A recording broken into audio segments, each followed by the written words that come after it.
Okay. So, welcome everyone. Today's book reading session is about a book called Simple 30 Ways to Declutter Your Life. And the author is Beth Jones. And they have multiple sections, right? Sections on why it is simple. And they start with decluttering living room, bedroom, bathroom, office, kitchen, and then why we should keep things organized. And what is the emotional challenge when you get into organization? And then a few resources. But the thing is, this book was written way back in 2014, so some of the resources are not uh, available as on date, but there are one or two, so I made a note of that, right? And then why is it simple? So the author says, if you go through this book, there's no promise that it will be forever clean, but it will at least help you manage the chaos that comes from, having a cluttered life in terms of cluttered space. And there are 30 ways that they describe to simplify your home, minimize clutter, downsize junk, and have a more relaxing living space. They also talk about, what people confuse with some terms like minimalism, decluttering, downsizing. So they go ahead and define each of it. So minimalism is someone who tries to live simply, a simple life. Decluttering is you take a look at what you own and then you ask if it's benefiting you or causing unnecessary stress. If it is benefiting you, you keep it. If it is causing stress, then you discard. And downsizing is process of getting rid of your junk. Right? There are other opinions like minimalism means you should have only 100 things in your life. All of that. So author says, not like that, nothing like that. And this book is not on those lines at all. Right. So they start with the living room and say you should ask these three questions, and that will help you make decisions quicker and better decisions. Do I like the way that my living room looks? If yes, you're on track, right? If no, then yeah, that is something that will help you change or declutter your living room. Is my living room usable? See, many a times every time we go to a chair, there'll be something on it. Then you move that to some other chair. Then you go there, then from there to sofa and all of that, right? So, is it even usable? And then what do I use my living room for most frequently? Watching TV or just sitting or after office or, sleeping. What do you use it for? Answer these questions, and that will help you. And some tips are, the things that you never use. It has been long time. Ditch. Leave those items. Anything that's broken, no, I'll fix it. It was so costly. It was given by that person, this person. Doesn't make sense. Get rid of broken things and ask yourself, do you like this or not? If you like it, keep. If not, if it is giving you stress, then no point keeping it, right? And then create a plan for shoes. Now, what is meant by having a plan for shoes is figure out from where are people coming in, right? When they enter your house, what do you want them to do? Where do you want them to keep their shoes? If you yourself are using two pairs of footwear, like one to outside, one inside, can you keep some boxes, right? Where this is your box, this is your kid's box, this is your husband's box, something like that, right? And then they keep exchanging, something of that sort. Create a plan for that shows.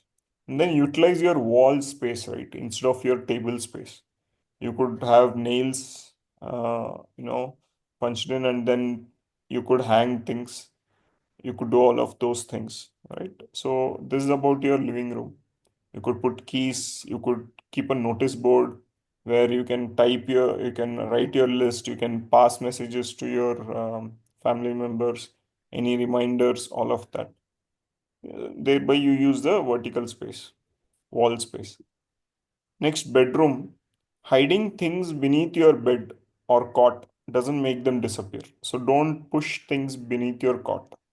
Even in Vastu, they say you should not keep anything below your cot, right? And if you don't wear it, you don't need it. If you have shoes like more than nine, like double digit shoes, you need to downsize. How many blankets do you need? You need to pay attention to. So if people have this craze of buying stuffed animals, stuffed toys, all of that, right? Soft toys, all of that, and they have a shelf life. They're getting dirty. They're also attracting dust, right? All of that, right? So think about it. Do you want to keep all of those with you forever, right? Next, bathroom. Now about the brushes, hair brushes. You really need 8 hairbrushes. Toothbrushes, do you need so many? Paste, do you need so many? No, it's a very, we use like a company called Urban Company, right, to clean bathroom. Every time they come and keep everything's out, then we realize how few things we actually need. But there are like 20, 30 things in the bathroom, right? So that is something to question. Then donate old hair products, like it could be your rubber bands, clips. Bathrooms are filled with that, the shelf. Ask, will you use it again? And when was the last time you used? Will you be comfortable wearing this in public? If not, throw it off. Right? Keep medicine somewhere else. Bathroom is never the place to keep medicines, except for Dettol maybe. Keep your counters clear, right? And save room in your drawers for toothbrushes. Okay. Uh, Office, how will you declutter? Right. See, use your bookshelves for books, not for clutter. Very simple statement, but very powerful ones. Even if you see your stools and all of it, people keep whatever they get in hand there. Slowly it becomes cluttered, right? Label everything. This is for this purpose, this is for this purpose. Only then you will not be tempted to keep anything random anywhere. You'll know, oh, this is not for mm, envelopes. So you'll not keep envelopes there. This is not for currency. This is not for your stapler, right? So stationery should go in stationery place. Documents should go in files place, right? So label stuff and organize your drawers. Each drawer should have a purpose. This is important. This is incoming. This is this week's purpose. This is to save forever, right? This is to give away someone else. Create a storage system, and especially office means lots of emails. So email clutter, delete junk or unwanted emails. Don't even keep them. Like, people have policy like, in 30 days it will get deleted. It's okay, every day they just delete off. And open emails only when you are ready to act. Either you are ready to reply or save or delete. Don't just open saying, okay, I'll see what is there and then I'll come back again. It's better to keep it unread in that case. And if you are subscribing to newsletters, mailers, all of that, websites, you can always use your name plus that company's name or newsletter, like Ajay184F plus newsletter at gmail.com. So when you have to delete, you can search by all of this, right? Or you can use an alternate ID. So this is about office. Then kitchen, stored bagged food items, like packed ones in plastic containers, especially when if you have opened it. And remember that you don't have to fill every cupboard. Just because you have 8 cupboards, you don't need to keep or distribute stuff. It's okay to keep a few things empty. And if you have a junk drawer saying everything that you don't know where to keep, I'll keep it here. No, it doesn't work. It gets filled. No one cleans it regularly, so it gets filled easily. So don't keep that drawer itself. And anything that you have more, just give away. No, I'll give it later to someone else in needy. It doesn't ever work out. Just give it off. Start with, and if you want to clean, right, don't think I'll clean the entire kitchen today, and never possible. Start with one drawer, one shelf. Just focus on that shelf. Clean it. Then you move to the next shelf later, maybe the next day or after a week, but one at a time, right? That's the tip. Now, how do you keep things organized? Is spend 5 minutes a day in each room. See, it slowly piles up. First, there'll be a small pencil that will be on the floor. Then there'll be a small book. Then slowly your bedsheet will be on the floor. Then there is a comb, right? It looks very, um, it does not take your life at a time, right? It takes one item at a time. Then suddenly you see that you have your laptop, you have your bag, you have your clothes, everything in the same place, right? So it builds item by item. So spend 5 minutes. You don't have to clean everything. Just check, is this waste? Is it at the right place? If not at the right place, try to keep it at the right place. If it's waste, throw it off, right? And don't stress out over little things, especially if you have kids. Though they are smart in these things, they make a lot of clutter.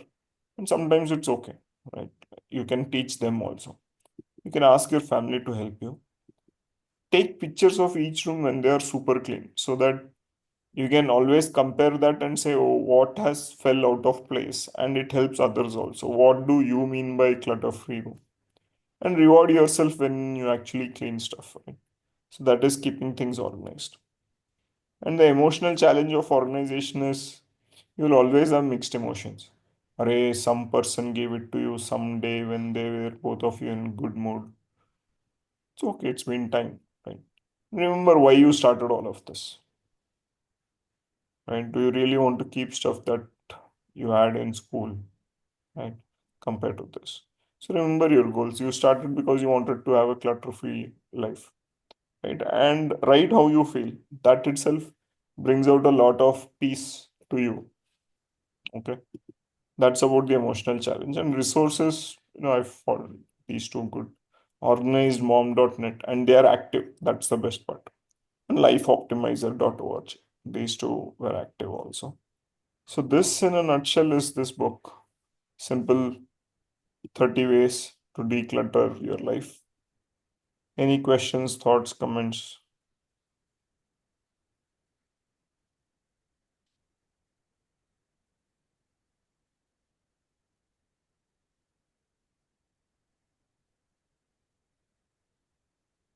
Hmm? And I have the habit of like storing all these Amazon package covers and Meta package covers so that I think that that paper, it comes as a paper. So I think that that can be used somewhere when it's required. But I store it. Eventually, sometimes I don't use it at all, but it will be there. See, it becomes moist. The chances of it becoming moist, attracting fungi. What you can do is you have your newspapers, right? You can keep it in between that. When you throw away your newspapers, let that also go away. It at least earns you some money and declutters your space. The other thing in this book it's highlighted is it costs you money to save all of this because you need to say keep it in your home and you need to spend time keep it right. So extra clutter means extra money and time to keep it in shape. Instead, if you don't need it, why keep it? Throw it off. Is the message. I think it like even a small thing like will be helpful when it's required. Maybe the requirement maybe not now, but in future. So each and every small things, if I find it, I just grab it and keep it. Correct. And we don't remember where we kept it. When we need it, we don't remember. So that is also a big problem. So anything that you have not used in last 6 months but is very important, keep it in one place. Anything that you have not used in 1 year, just throw away. See, in one entire year cycle, different seasons, weather, you have still not used. And it is not just about physical things, right? Your digital life also. I have deleted emails of people whom I want to forget also. I always thought, okay, let me keep those emails, let me remind, but it's not helping you remembering certain people. So it's okay. Keep deleting digital traces as well.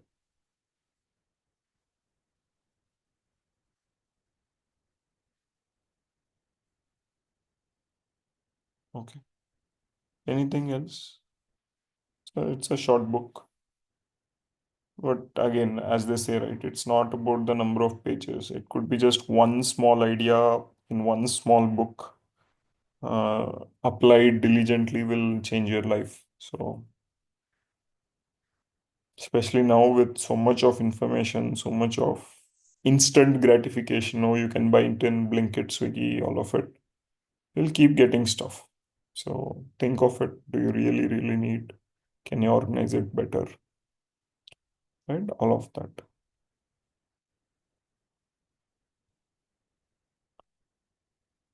Like, Mhm. Ajay, Mhm. you do read a lot of books, right? So how do you remember like what is the content of each book? Do you revisit all the books or revisit this mind map or how is Yeah, it? see, I at least know what is there in which book, but maybe not in so depth, but at least I know which books to refer to which topic. So those books are grouped together.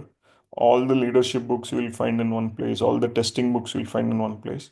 So when the actual need comes, then I'll go open those books and then kind of go through the pages. I'll then remember what was taught, right? So I don't need to remember all the books right now, but the more you share, the more you talk about it, it's easy to remember, right? So you need to share it with multiple people or use it. And again, you don't have to use everything at the same time. You just have to know what is there in what, when to. It's more like, do you remember all your friends' names or what they do? No. But you do have those friends in your contact list, right? You know when to reach out to whom. Just that is good enough. You'll go back to that book and refer again. It'll take 10 minutes extra, but it's okay compared to having 10,000 books in your mind. Okay. So there is Mary Colombo, I think, who wrote a book on uh,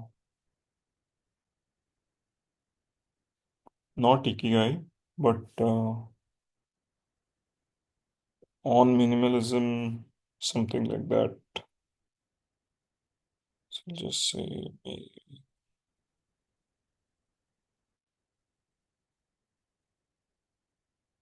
Mary Kondo,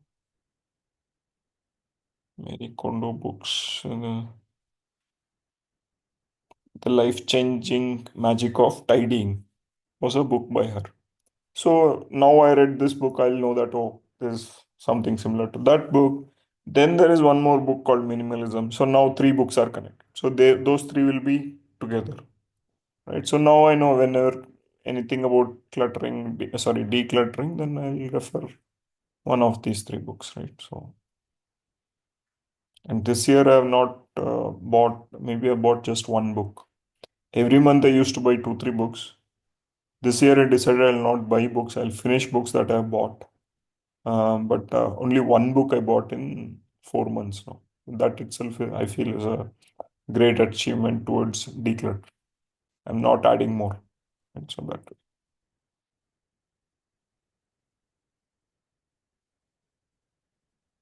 okay. Chandra, Gaurav, Manish.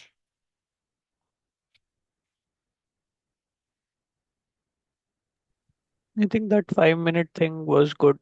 That like open the mail when you have 5 minutes, because we often flag, and after 2 months there are 40 flags, and then we have to remove all those flags because many of them deadline crossed or is not relevant anymore.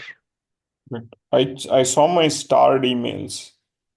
There were 230 starred emails in Gmail. I said starred email was supposed to be less than 10. Then I removed few of them.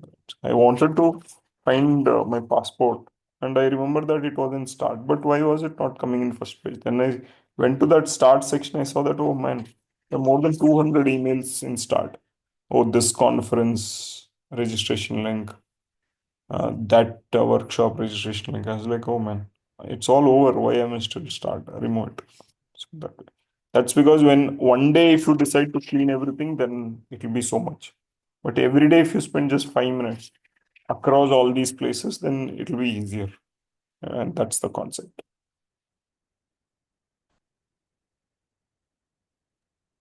Similarly, the phone gallery. Nowadays, we when we take photo, we take up a single pic, multiple shots. So again, that will be like cluttered in the gallery unless we go and delete it. There will be Right. multiple shots of the same image, and the system files also. We copy it and have a separate folder. There will be files of a same file will be in different places. These are all good activities to do, especially if you are not driving and you are stuck in traffic jam. You'll not even know how time passes, but you would have made a lot of progress. Right. But if you're driving, don't do this. That is not recommended.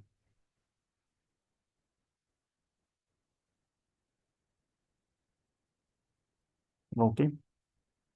Okay, cool. See, again, not books don't require an hour to go through.